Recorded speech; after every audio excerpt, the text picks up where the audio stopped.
Welcome back, Lucky Frog Gaming.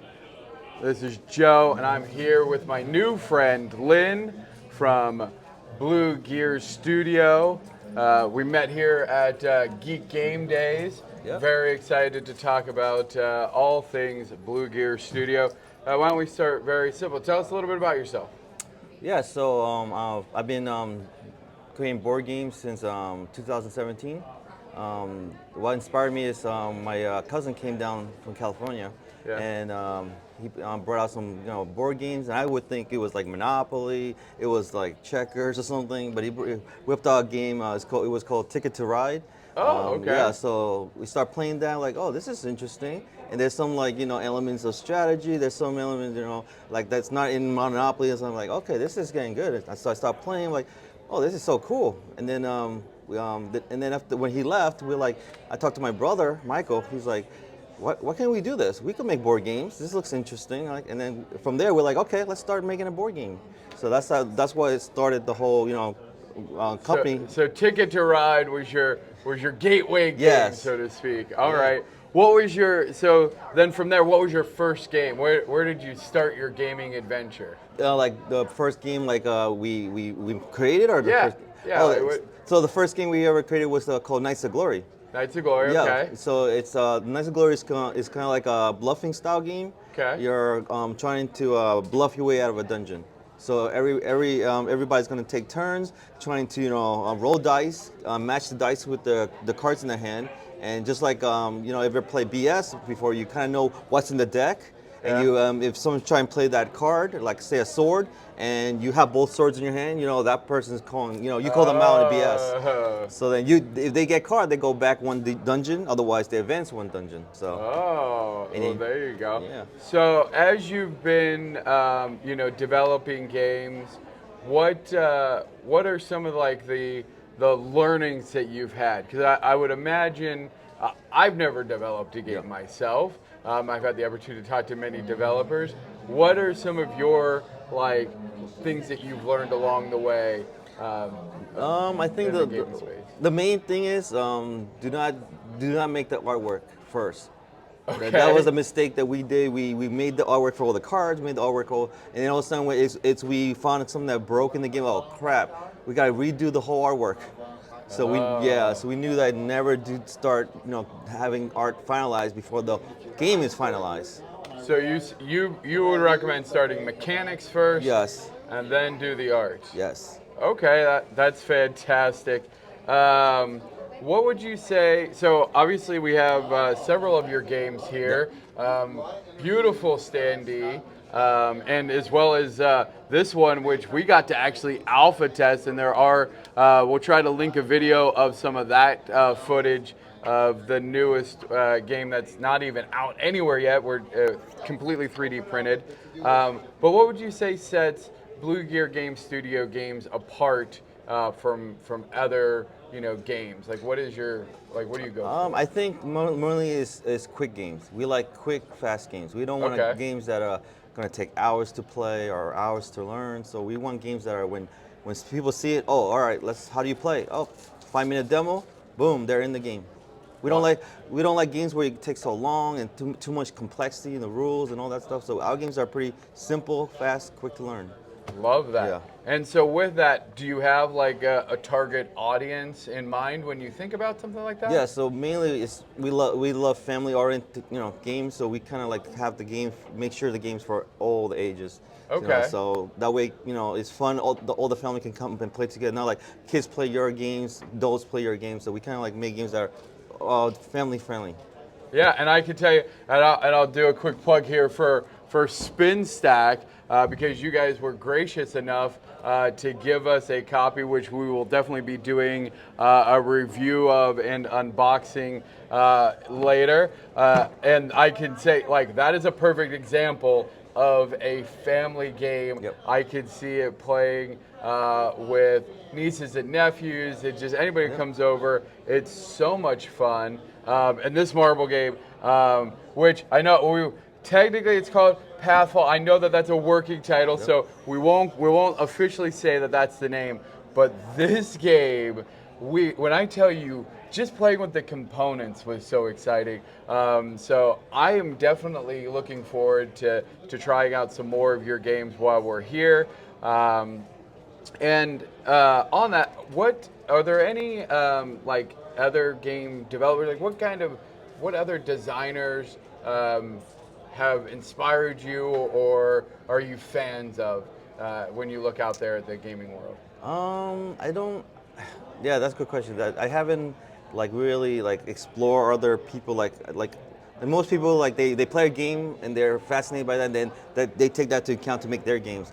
I haven't ran into that, you know, because I'm a creative person myself, so Yeah. I kind of like in my little shell, my little bubble, trying to come up with my own games. If I'm stuck, then I might explore looking at other people's games, but I don't Yeah. start off like playing games and start seeing, oh, this might be a good game for us to make. So Okay. Yeah. Oh, I like it. So you start ground up from that. I like that. All right. Well, where can so Blue Gear Studios? What's the best way for people that want to know more about it, who want to Yep. back it? Do you have any current projects on Kickstarter or anywhere out there? No, not yet. Okay. Yeah, we have a few in the works planning. Our first game, Knights of Glory, is Yeah. the core base game. We're working on expansions for it. So we might do a Kickstarter maybe next year. Okay. And then maybe either that put it on pause and maybe start Kickstarter for Pathfall. Because we got a lot of people so excited about it. Maybe we start doing that one first. I mean, I'm not gonna lie. If I had my choice, I'd be like Pathfall because I want it. Yeah. Mostly just because I want it. I'm not gonna lie. All right, but outside of that, so then how can people make sure that they're in the know of what's happening with yeah. Blue Gear Studios? Yeah, definitely. If you go to our website, www.bluegearstudios.com. Which we'll put in the link. Yep. And then BlueGearStudios.com, yeah. there's little social icons, and you can just click on that. It brings you directly to Instagram, to Facebook, to YouTube. So we Yeah. have all those social media on our website. Who your lovely wife and do you like come say hi because Lynn is probably the G, but you bring the energy. You have been 100% energy all weekend. Every day you come just dressed to the nines. I have enjoyed every outfit you've brought to Thank this. What's it like? Because you work on this together, right? No. No. No? Okay, never mind. Never mind. You go back now. Okay. No. But I'm here to support my husband. Okay. So- Well, you bring a lot of energy to the booth for sure. And so I think you guys make a great duo. We have been booth buddies, booth neighbors here at Geek Game Days. And yeah, I just wanted to give a call because thank you. honestly, you know, I know that usually behind any, you know, successful man is usually a very inspirational woman. I can speak, well, I'll just speak for myself on that. But yes. All right. Well, is there anything else that you? Yes, definitely. Is there anything else that you want to plug or say to the audience? I could tell them like I give you a little history of our games from the start to beginning, a Sure. little quick. So like we were talking about Knights of Glory. It's our flagship game. This is our first game that we'll develop. It's the bluffing style game like I mentioned before. Yeah. So this is our first one. This is the one I worked with my brother, and it's been 3.5 years trying to get this game out because throughout the whole journey, things broke. Artwork, disaster. Got to redesign the artwork. Yeah. And even to the day it's finalized, there was one minor broken rule. We had to have the rule book So yeah, it's been a big journey. So that's our first one. Okay. And then our next plug is going to be, this is our second game. I think Lucky Games have a privilege to interview with the designer. His name is Ario Oh Amigoli. yeah, Ario. Yeah, we did the Shark, or Shark Inc. Yes. Shark Inc. Yes. So this is his design game, but we helped publish it. We made it come alive. So- Yes, and the miniatures of this are adorable. They're wooden miniature dinosaurs. They are ridiculously cute. I can vouch for that personally. Oh, and I knew you would be right behind Yeah. to be able to show. These things are so well done. Absolutely love the art Yeah. style of it. I kind of gave it like a little cartoonish look, kind of Yeah. like inspired by Land Before Time. Kind of. Oh, there you go. Tug at our heartstrings Yeah, now yeah. for sure. Yeah, so most of the artwork is inspired a little bit from Land Before Time. So yeah, and I Super did good. most of the artwork. Yeah, Yeah. and that's our second game. Wait, what was the game you sold out of yesterday? This is it. Yeah. That was our last copy. So if you saw, and I don't know if we got a video, we definitely talked about it. Yeah. And the designer signed it, and there was a bidding war, and it was intense because it was the last copy here. And it was super cool. Yeah. So then our third game, I'm gonna plug in the next third game. This is Spin Stack. This is a great dexterity game. If you guys love Tetris, you love Jenga, Uno, it's all rolled up into one. So rolled up, get it. Literally rolled up into one. For So real. yeah. So yeah, that's our third game. And But don't challenge Crystal. Don't Yeah. challenge Crystal because you will lose. She's ridiculously good. she's at the it. spin master. She's the spin master. Yeah. All right. So and our last game we already mentioned is Pathwall, and that's the marble. I don't know yet all the different things you can plug in, like marble, Lego, kind of like I don't know. We don't know yet. We're trying to figure out. No, it's like honestly, like I view it too as like a STEM. So science, technology, engineering, mathematics, because you really have to have a brain of like figuring out how these pieces go. You have a start and an end. For me, there was a nostalgia piece.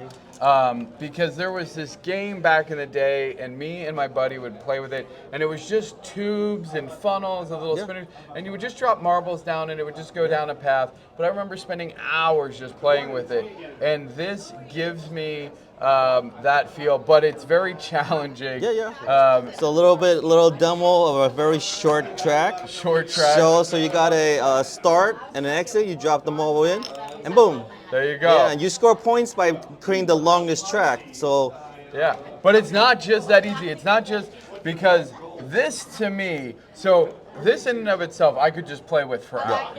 Like I could just tinker with and build fun tracks. And that definitely is fun. And there's a 5-minute timer which adds like an element of like intensity, Yes. like an urgency. Yeah. But these dice here to me, so the grid is a 1 through 6, A through F. And so you roll the dice each round that then give you a set of mandatory, like, okay, E3 must have a light green. So you know that in order for you to get full points, you have to go through E3 with at least this somewhere in your build. And each round gets more and more complicated. So it almost adds like a twist. I almost feel like it's like Twister, where you're like, how do you like bend your body to like get from there to there? And it just creates a lot of dynamic fun. You also have missions that you get to do. So each person has, there's a bit of asymmetry as well. So it's not like you can just copy your neighbors because you're also going to have your own objective that then you're trying to figure out how do you match your objective with the center objective. And make sure that it all works. It creates such, and I've watched you now demo it a couple times, and I think every time people have just been, they didn't want to stop playing. Yeah. Like they really don't, and I think that's a true sign of an amazing game with huge potential. Plus, it's all 3D printed. Yes. Which is really cool. So I think you're up to 10 printers. Yes. We have 10 printers. Yeah, so they have their own printing studio. So I think, this is a great way to leverage that in a creative way. Yeah. So, well, thank you so much, Lynn. This has been amazing. No problem. Thank you. We have enjoyed being booth neighbors here at Geek Game Days, and we are looking forward to all the great things coming out of Blue Gear Studios. All right. Thank you. All right. Thank you, guys. Cheers. Cheers. Oh, and as always, stay lucky, stay gaming.